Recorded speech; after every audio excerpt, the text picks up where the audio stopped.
depois de apreciarmos a mensagem que esta irmã nos deixou, ficamos com a sensação de que ninguém faz nada por nós, nós temos que trabalhar também. Embora a ajuda conte e nos proporciona um ambiente e uma vida saudável. Temos agora, como último tema, cuidados paliativos na visão espírita.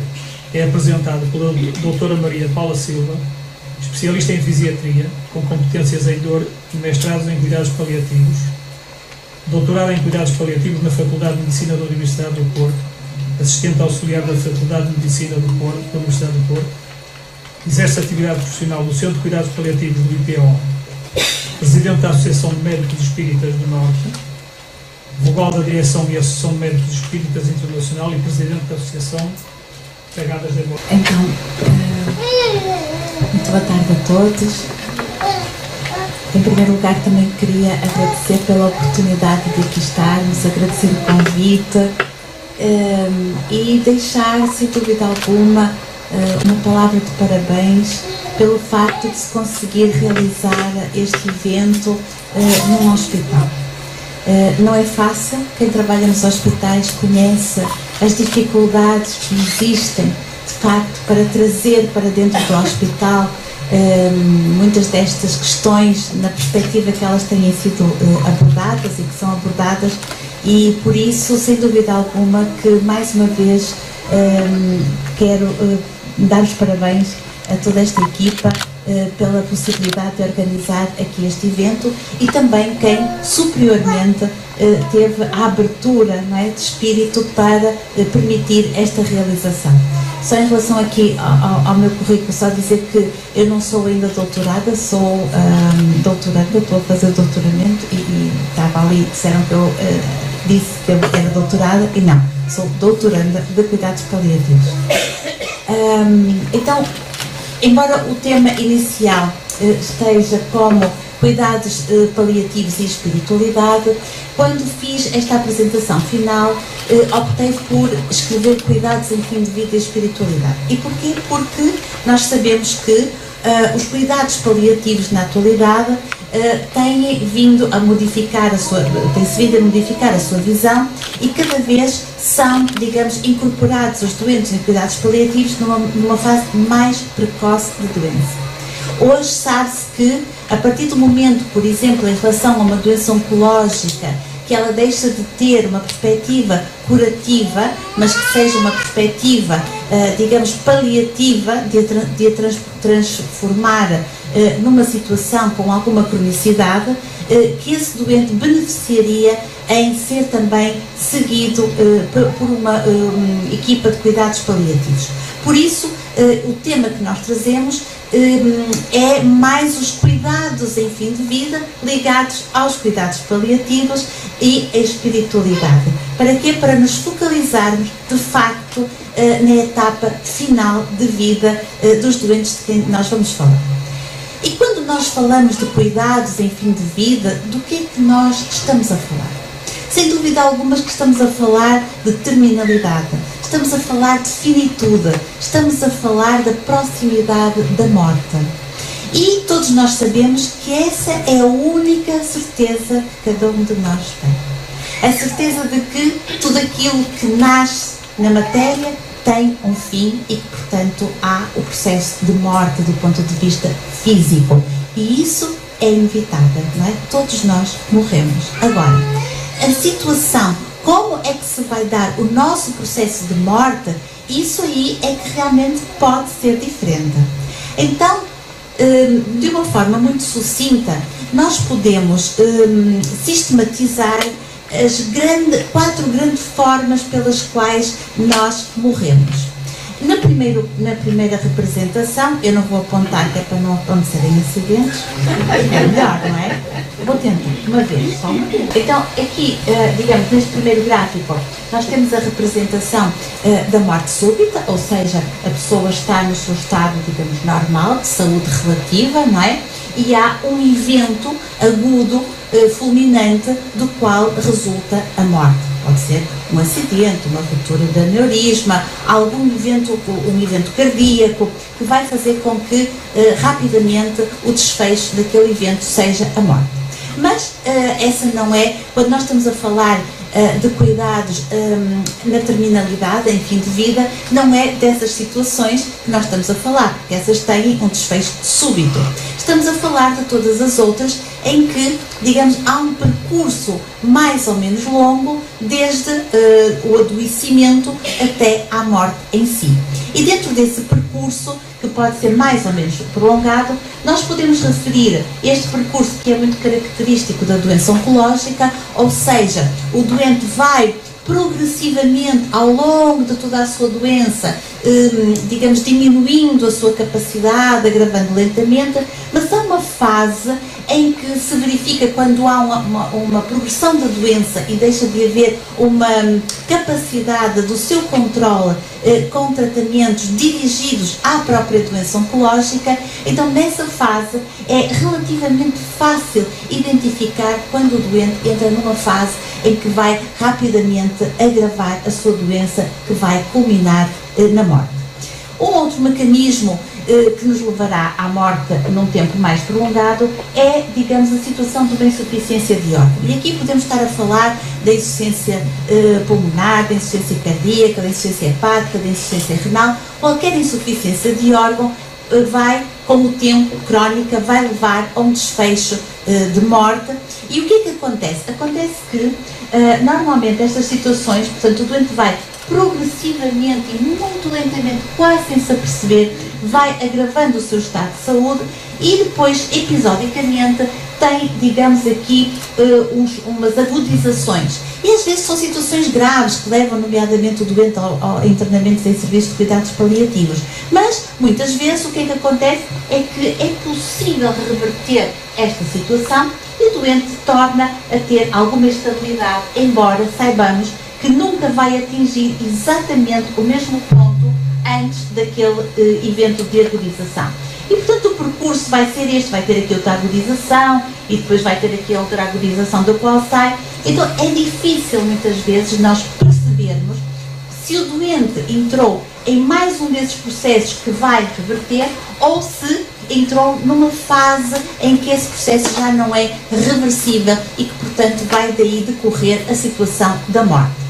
E uma última representação é na situação das doenças crónicas, em que aqui estamos a falar muito da situação das doenças degenerativas e, mais concretamente, até das doenças neurológicas.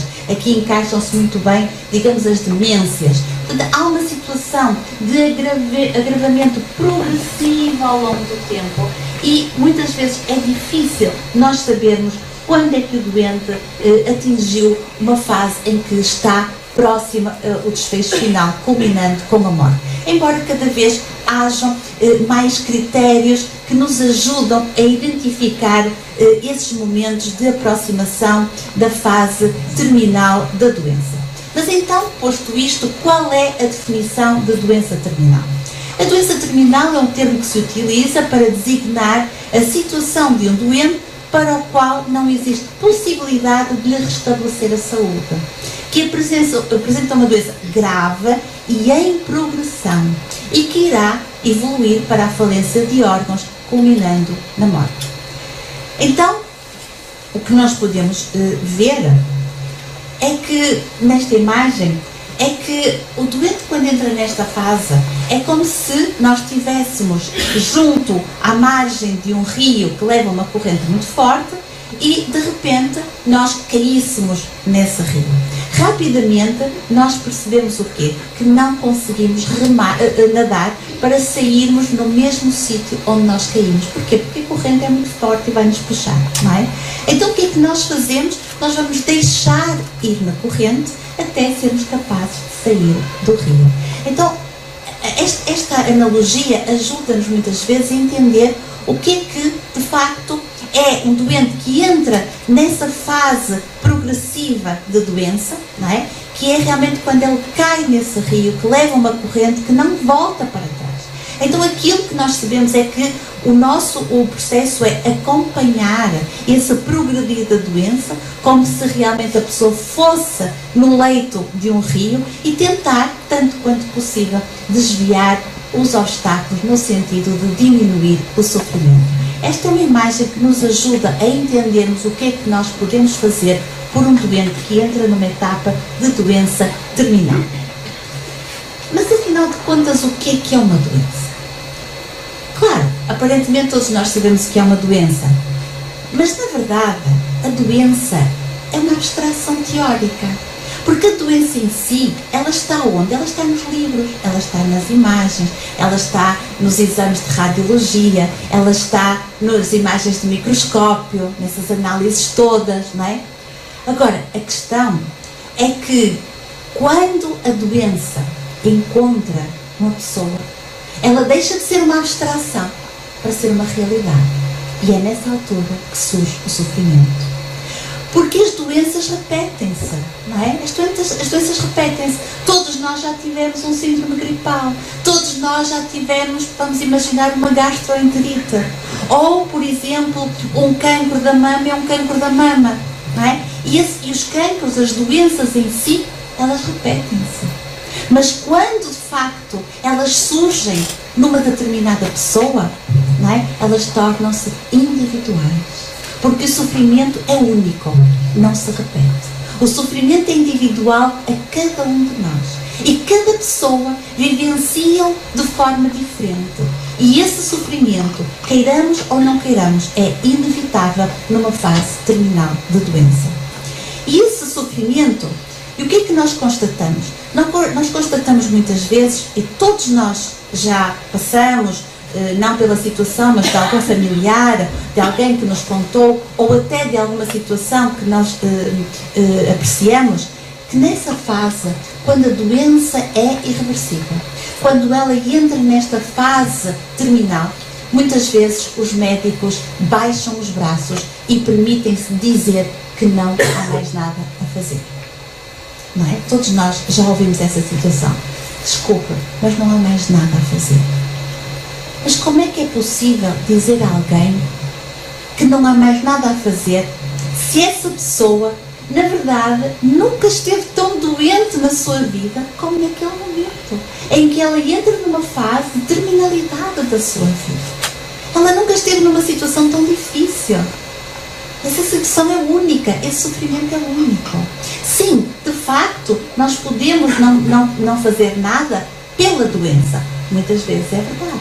Não é? Nós constatamos que já não é possível curar, tratar aquela doença, mas podemos fazer ainda muito pelo doente, acompanhando, não é, no seu percurso de terminalidade e ajudando-o no seu sofrimento.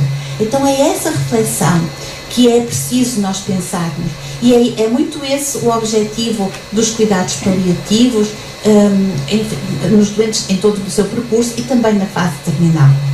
E aquilo que nós também queremos trazer aqui é que esse sofrimento tem várias dimensões. Sem dúvida alguma que esse sofrimento tem uma dimensão física, não é?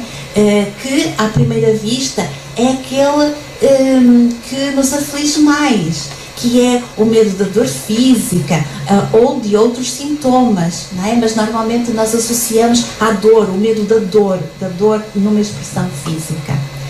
Ou nós sabemos que há muitos outros sintomas inerentes às situações de fim de vida, as náuseas, os vómitos, a falta de ar, a fadiga, a anorexia, enfim, poderíamos dizer muitos outros sintomas que surgem nesta fase da vida. E claro, é aquilo que nos salta mais à vista. Porquê? Porque é algo mais facilmente identificável. Muitas vezes tem uma apresentação exuberante, não é? Nós estivemos perante um doente com muita dor, ou com falta de ar, ou a vomitar. É algo exuberante, não é? Que nós facilmente nos apercebemos. E, portanto, de alguma forma, esta dimensão física acaba por ter um papel numa fase inicial determinante e preponderante, não é? Porque se nós não conseguirmos controlar esta dimensão física, na verdade, muitas vezes o doente nem vai ter capacidade de se aperceber e de sentir as outras dimensões do seu sofrimento, porque esta dimensão física muitas vezes, digamos que não permite que o doente se predisponha mentalmente para libertar a sua mente e pensar nas outras dimensões da dor, do sofrimento e da vida e da morte na sua generalidade. Então há também a dimensão psicológica, claro. Um doente numa fase avançada da vida, sem dúvida alguma, e sobretudo depois, muitas vezes estas questões, estas outras dimensões de que vamos falar, elas surgem realmente muito depois de nós conseguirmos controlar eficazmente o sofrimento físico, não é? Se o doente deixa de ter dor, se o doente deixa de ter, vamos imaginar, falta de ar, ele fica fisicamente mais confortável e então abre-se espaço para ele conseguir, digamos, questionar-se sobre as outras dimensões do seu sofrimento. E obviamente que aqui, muitas vezes, o sofrimento passa, sem dúvida alguma, por a tristeza, a depressão, a ansiedade, a irritabilidade, as alterações do sono. Todas estas situações fazem parte dessa dimensão. Mas também há uma dimensão social muito importante. Porquê? Porque quando o doente está nesta fase avançada de vida, há uma perda de papéis. Há uma perda do papel social, há uma perda do papel, por exemplo, em relação à família, não é? Vamos imaginar, a pessoa era a pessoa que trabalhava, que tinha determinadas obrigatoriedades perante a família e deixa de poder cumprir essas obrigações, então há aí uma perda também de papel e muitos outros. Há também uma outra dimensão muito importante, que é a alteração da sua própria imagem, não é? E isso também leva a um grande sofrimento. Há alteração do ponto de vista cognitivo. Há muitas vezes uma lentificação do pensamento que faz o doente sofrer. É como se o seu pensamento estivesse embotado, quer pela tristeza, quer pela doença, quer mesmo pela medicação que lhe é prescrita. E que o faz também sofrer. E que faz com que ele não se sinta como ele era e como ele estava habituado a ser, não se reconhecendo muitas vezes a si próprio nesse papel. E também há uma dimensão familiar. E nós não podemos de forma alguma descurar esta dimensão familiar.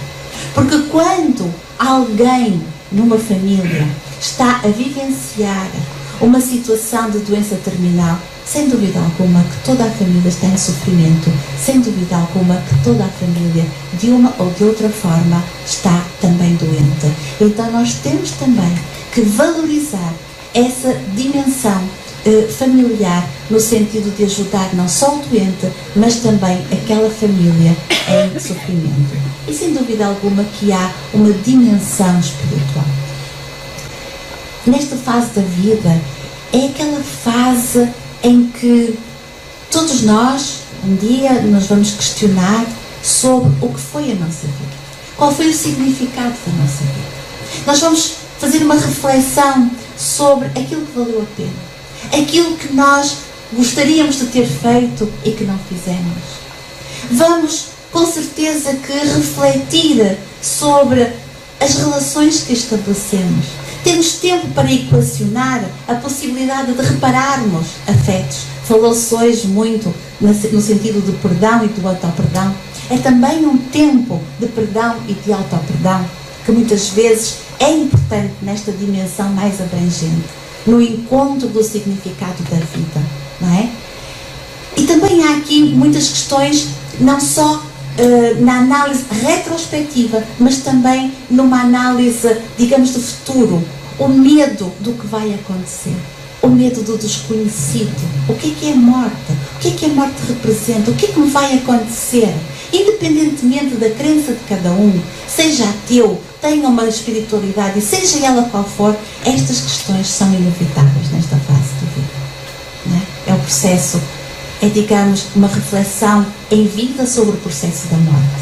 E isto levanta questões muito complexas e que nós temos que estar conscientes delas para, de facto, podermos ajudar e levar algum conforto ao nosso doente, não é? Há muitas vezes aqui uma situação bem difícil a lidar, que é a saudade por antecipação, não é? É o familiar que está junto do seu ente querido, ele ainda está ali, mas ele já tem saudades quando ele partir, não é? E é o próprio doente que, apesar de morrer, não é, de saber que vai morrer e de muitas vezes não acreditar até na vida para além da morte, não é? Fica com medo de ter saudades daqueles que vão ficar aqui na Terra. Então é um processo de facto muito doloroso e que leva a um sofrimento que a doutora Cecília Sanders que foi ela que criou os cuidados paliativos, designou-a como a dor total, não é? Então nós, quando olhamos para a dor, temos que olhar para a dor, para o sofrimento em todas estas dimensões.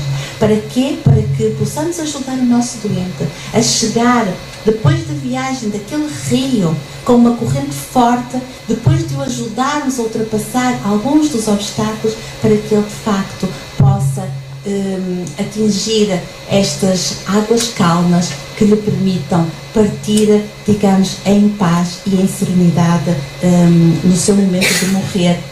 E como nós sabemos que é muito mais do que isso, que é o processo de desencarne. Então, o cuidado de fim de vida tem esse objetivo: permitir encontrar o conforto, a paz e a tranquilidade, não é? E vejam que neste quadro de Pablo Picasso, ainda no início do seu trajeto, não é? Em que ele fazia este tipo, digamos, de pintura, ele tem esta tela muito interessante, que de facto, se nós olharmos bem para ela, nós vamos ver que ela representa a união, digamos, entre o doente, não é? Expresso pela postura desta mãe, com a sua expressão de grande debilidade, de grande sofrimento, associada ao aspecto científico, representada pela figura aqui do médico junto a ele, não é? Mas também, digamos, pelo seu sofrimento emocional, que está representado aqui por esta criança, que com certeza lhe será um ente querido, muito provavelmente um filho, mas também o aspecto religioso ou espiritual, representado aqui por esta imagem desta freira. Então vejam como é uma perspectiva, ele chamou este quadro Ciência e Caridade, não é? Nós poderíamos chamar de facto sofrimento em todas as suas dimensões e expresso aqui nesta tela.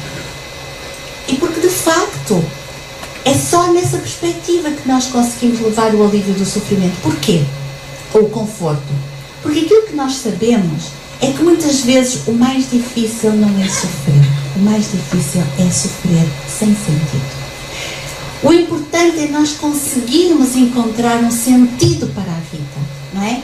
E é a procura de um sentido para viver este tempo de morrer que vai fazer com que nós possamos morrer, ou por outra, partir para a pátria espiritual de uma forma tranquila. E é por isso que a espiritualidade assume um papel tão importante em toda a vivência da medicina, mas muito particularmente nestas situações de fim de vida. E vejamos como essa situação vai sendo aceita pela, digamos, mundo, digamos, da ciência da área da saúde.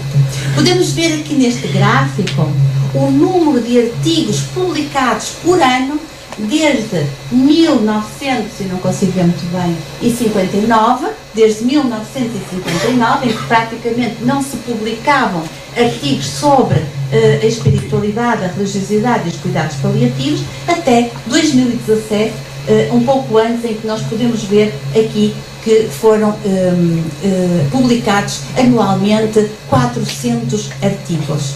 Portanto, nós podemos perceber que há finalmente a tentativa de união entre a ciência e a espiritualidade. Começamos a conseguir valorizar o papel que a espiritualidade tem na saúde, na doença e na terminalidade de cada um. Mas, apesar disso, nós podemos aqui ver, vou voltar um bocadinho atrás, podemos ver aqui alguns dos aspectos que, digamos, do ponto de vista científico e médico, se apontam para introduzir a questão da espiritualidade na avaliação do paciente.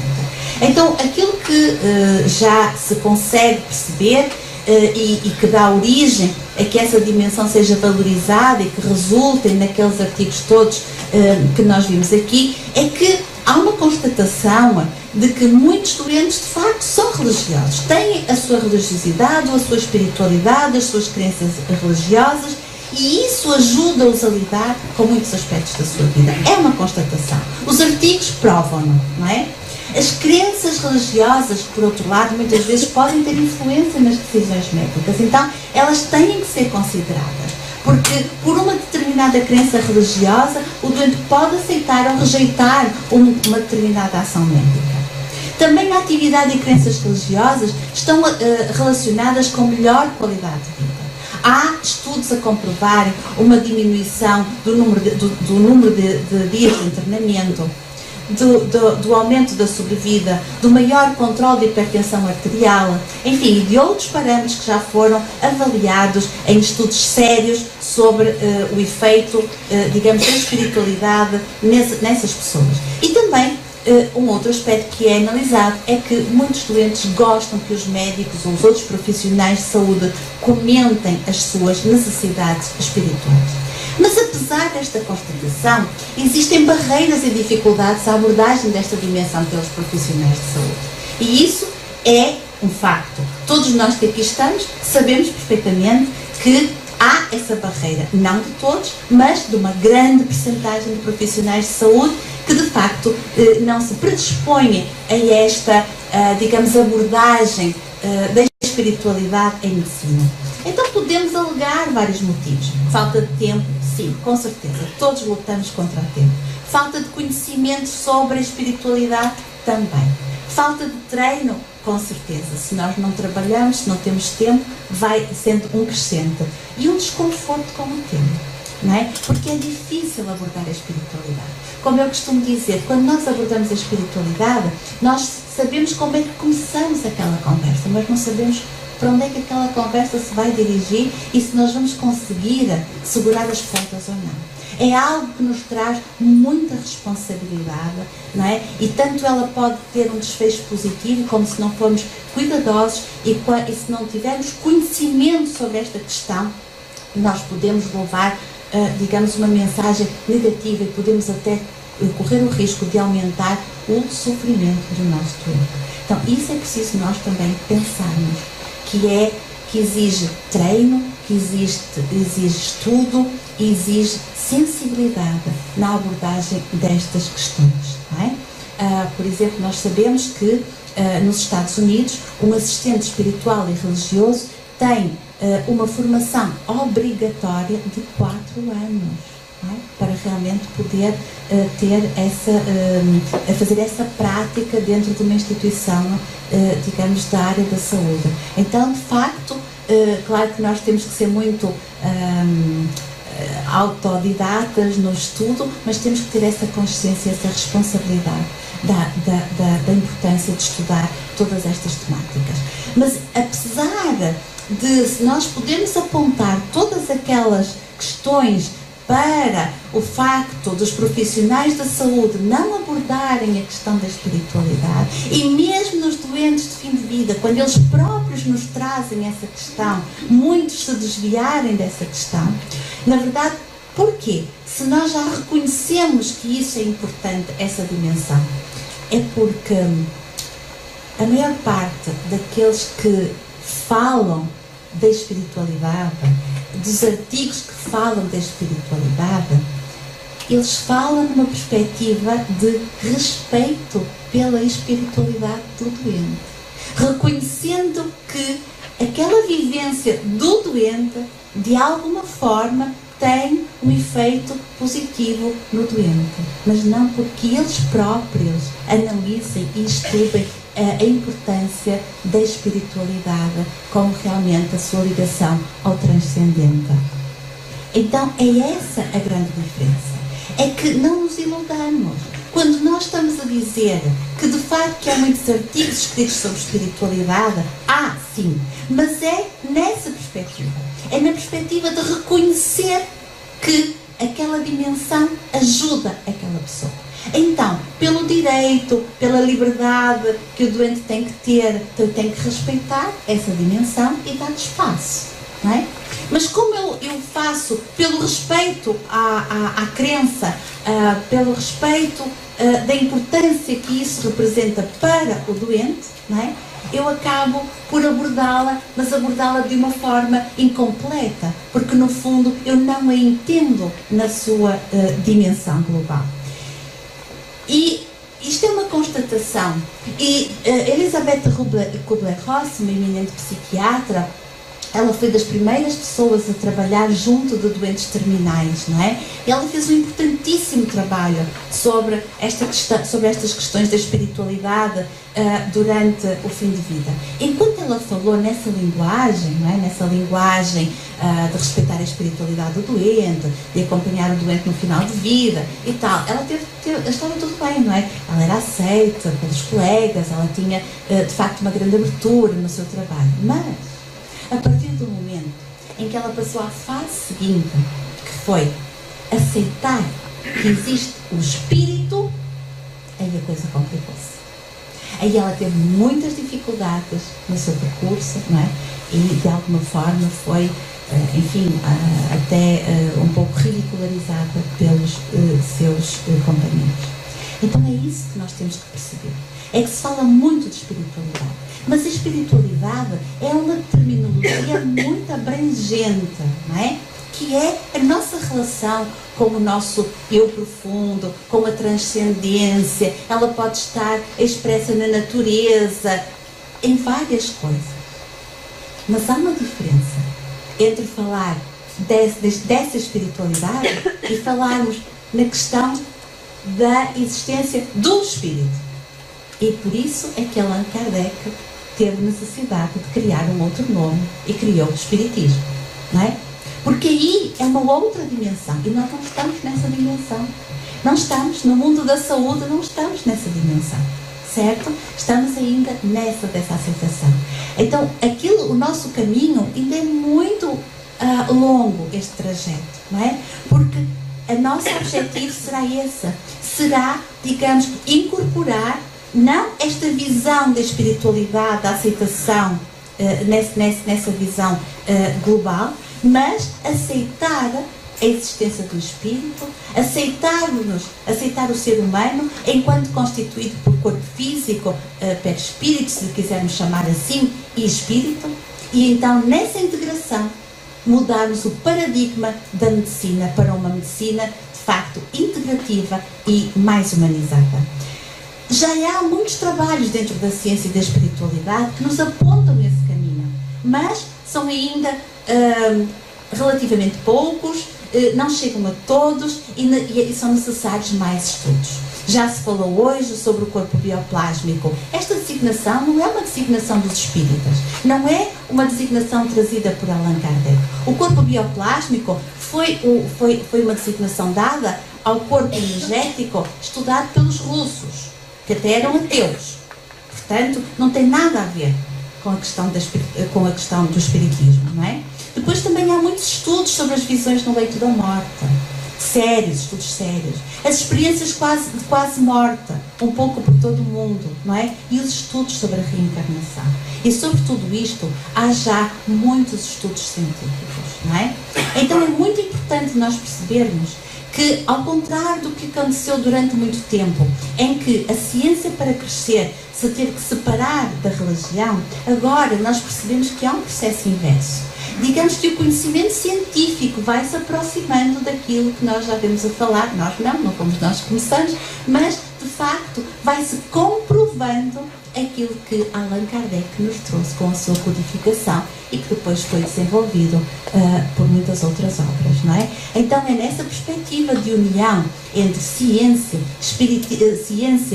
filosofia e moral, trazendo o Cristo também para dentro desta visão, que nós poderemos avançar numa visão integral e conseguirmos de facto oferecer ao nosso doente, e muito particularmente ao doente em fim de vida, um verdadeiro conforto, dando-lhe essa certeza, dando-lhe a certeza da existência de Deus, dando-lhe uma visão da imortalidade da alma, através da comunicabilidade dos espíritos. Está tudo aí à nossa mão para nós podermos estudar, não é? A lei da reencarnação como uma lei biológica, como uma lei natural, a lei da causa e efeito, é a pluralidade dos mundos habitados. De alguma forma, tudo isto hoje já foi falado, e é esse conhecimento que, quando entrar em todos os níveis, não é, dentro da ciência, verdadeiramente vai aproximar medicina de espiritualidade, mas que no fundo é espiritualidade acreditando no espírito, certo? e não apenas essa relação, enfim, de transcendência que pode ser só exercida pela nossa mente.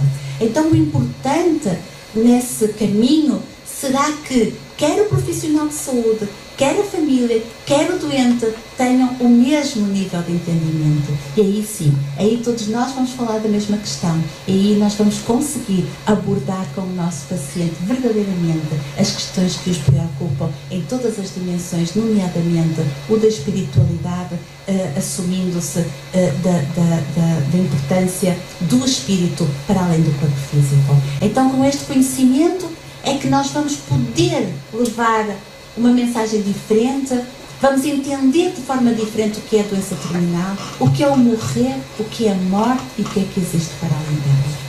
Em relação ao médico, com este entendimento, e quando eu digo médico estou a falar do profissional de saúde, o que é que nós sabemos que ele vai poder acrescentar ao seu saber? O entendimento do ser humano, como já disse, constituído por corpo físico, corpo espiritual e alma. Encontrar respostas para muitas incertezas da ciência médica. Encontrar a causa primária das doenças que não está no corpo físico, como já a doutora Inês Colima disse, e reformular o conceito de cura, sendo que a doença biológica pode ser a cura para o espírito, como também já o dissemos. Então, o que é que significa ser médico dentro desse novo paradigma? É aquele que sabe curar? É aquele que evita a morte? Como até hoje, a morte muitas vezes é vista como um fracasso e não como um processo natural que faz parte da vida física. É aquele que se põe abaixo de Deus? Não. Vejamos o que nos diz o Dr. Bezerra de Menezes. O que significa ser médico ou profissional de saúde dentro de um paradigma espiritualista é aquele que auxilia, é aquele que ampara, é aquele que está com Deus, é aquele que está no mesmo patamar com o seu doente. Não é? Num processo de crescimento conjunto. E em relação ao doente? Em relação ao doente, ele vai encontrar a sua paz e a sua tranquilidade, porque ele vai entender que a doença é, na maior parte das vezes, o caminho para a verdadeira saúde. A doença é uma reparação da alma. A doença permite exercer as virtudes que nos trazem a harmonia, e essa é a verdadeira saúde. Na verdade, todos nós, se pensarmos um pouquinho, podemos entender que podemos ter saúde física e estarmos muito doentes da alma. Quantos não conhecemos assim? Aparentemente são pessoas saudáveis, mas nós, quando falamos com eles, percebemos que estão doentes da alma. E nós próprios já passamos por esses momentos, não é? Ou ao contrário, nós podemos estar doentes fisicamente, muito doentes, mas estarmos com saúde espiritual. E isso é muito frequente. No meu dia-a-dia, apesar de eu ser fisiatra, eu trabalho exclusivamente em cuidados paliativos há muitos anos, e no meu dia-a-dia eu vejo muitos doentes que estão a morrer. Não é? Estão muito doentes. Estão a morrer, estão com uma doença oncológica avançada, terminal. Mas muitos deles reencontram-se. Muitos deles têm encontrar esse significado da vida. E então estão tranquilos. Na verdade, eles estão muitas vezes mais saudáveis do que nós próprios que estamos a cuidar deles. Não é? E que estamos inquietos, e que estamos preocupados, e que estamos ansiosos, enfim, e que temos uma série de problemas. Não é? E que não conseguimos encontrar a nossa paz. Porque realmente, no dizer de Emmanuel, e esta frase já hoje foi dita aqui, mas nunca é demais repeti-la, a verdadeira saúde é a perfeita harmonia da alma. E em relação à família, para terminarmos esta reflexão, claro que em relação à família, este conhecimento também nos vai trazer uma ajuda muito valiosa. Porquê?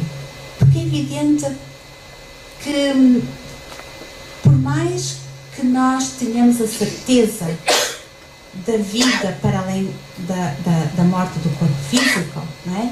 Isso faz com que nós não entremos em desespero, mas isso não tira a saudade, certo? É lícito sofrermos, é normal sofrermos. Não tenhamos a ilusão que, por conhecermos o Espiritismo, que não vamos sofrer com a morte, com a partida de um ente querido. Claro que vamos. Claro que vamos. Porque faz parte do nosso processo. Porque nós ainda temos necessidade da proximidade física, não é? Então nós sabemos que realmente ele continuou, mas naquele momento e por tempo ainda indeterminado, ele não está junto a nós. Então fica a saudade.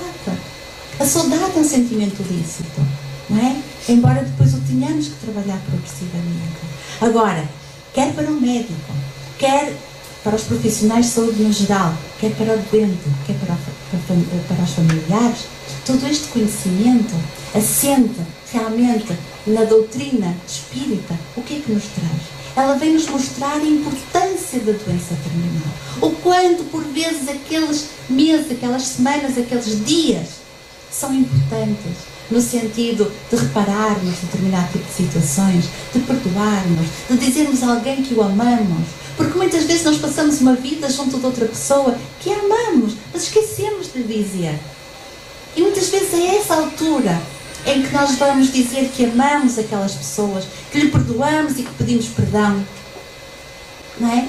Que nos encontramos com Deus. E há um processo físico e espiritual de desligamento, não é? Que vai permitir não só a morte do corpo físico, mas a separação do corpo espiritual do corpo físico. E nós sabemos que esse processo é tão mais fácil quanto acontece nas doenças, digamos, crónicas, que duram algum tempo, em que há um desprendimento progressivo do corpo espiritual. Depois também a doutrina espírita traz-nos esse conhecimento sobre a diferença entre o morrer e o desencarnar. Traz-nos a certeza da sobrevivência da alma. E, portanto, se a alma sobrevive, o nosso ente querido, não é? Nós próprios, quando partirmos, não é? Não vamos morrer. É uma mensagem consoladora, sem dúvida alguma. E mais, é que todas as outras religiões falam-nos, de facto, do mundo espiritual, da sobrevivência da alma, sim, mas não nos trazem conhecimentos concretos, coisas concretas de como é a vida no mundo espiritual. O que a doutrina espírita nos traz. Eles mostram-nos como é que nós vamos viver no mundo espiritual. Né? Dizemos coisas boas, coisas menos boas, né? Não vamos comer, só vamos beber suminhos e tal, pronto.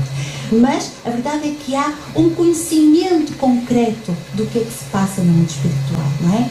Então, mostra-nos a possibilidade da ligação entre os dois mundos, não é? Quer de uma forma ostensiva, na mediunidade mais ostensiva, quer apenas pela sintonia de pensamento. Oh, que maravilha, não é? Então, traz-nos a mensagem consoladora do reencontro das almas que se amam, não é? E traz-nos também a certeza da oportunidade da reparação dos nossos erros. Então é isto tudo que, se nós tivermos este conhecimento, com certeza que perante o nosso familiar, que perante a nossa própria finitude, nos vai trazer uma postura de maior serenidade e de significado para a nossa vida aqui na Terra e para além dela. E se não lembremos as palavras de Jesus: abençoado aquele que crê, mas ai daquele que mesmo crendo não crê. Então nós temos tudo aqui, tudo para crer. Cabe-nos a nós procurarmos essa certeza dentro de nós, para assim seguirmos em frente, cheios de paz, cheios de harmonia e cheios de amor. Muito obrigada a todos pela vossa atenção, e era esta a mensagem que tínhamos para vos deixar.